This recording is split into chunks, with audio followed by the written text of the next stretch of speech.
ফরিদপুর শহরের স্টেশন বাজার এলাকায় রাজু ওরফে বাটুল রাজু নামে ৩৮ বছর বয়সী এক যুবককে কুপিয়ে হত্যা করা হয়েছে। পরিবারের দাবি, এলাকায় মাদক ব্যবসায়ীকে ধরতে আইনশৃঙ্খলা রক্ষাকারী বাহিনীকে সহায়তা করার জেরেই তাকে হত্যা করা হয়েছে। সোমবার ২ মার্চ রাত ১০টার দিকে তাকে কুপিয়ে গুরুতর জখম করা হয়। পরে রাত 11:30টার দিকে ফরিদপুর মেডিকেল কলেজ হাসপাতালে তাকে চিকিৎসার জন্য নিয়ে যাওয়া হয়। চিকিৎসাধীন অবস্থায় তার মৃত্যু হয় বলে জানান পুলিশ সুপার নজরুল ইসলাম। নিহত রাজু ২ নম্বর কুটিবাড়ি মহল্লার স্টেশন বাজারের মুসলিম কলোনি এলাকার বাসিন্দা বাবুল কসাইয়ের ছেলে। তিনি বিবাহিত এবং ২ সন্তানের জনক।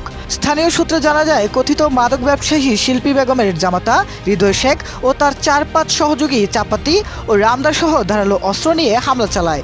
তারা রাজুর ২ পা, ডান হাত সহ শরীরের বিভিন্ন স্থানে কুপিয়ে গুরুতর জখম করে।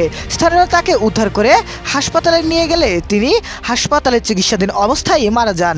নিহতের মা ছবি বেগম বলেন, সম্প্রতি স্টেশন বাজার সংলগ্ন লাশকাটা বস্তিতে সেনাবাহিনীর অভিযানে শিল্পী আটক হন। ওই ঘটনায় রাজু জড়িত সন্দেহে হৃদয় শেখ এ হত্যাকাণ্ড ঘটিয়েছে। নিহতের বাবা বাবুল কসাই হত্যাকারীর ফাঁসির দাবি জানান। পুলিশ মরদেহ উদ্ধার করে ময়নাতদন্তের জন্য পাঠিয়েছে।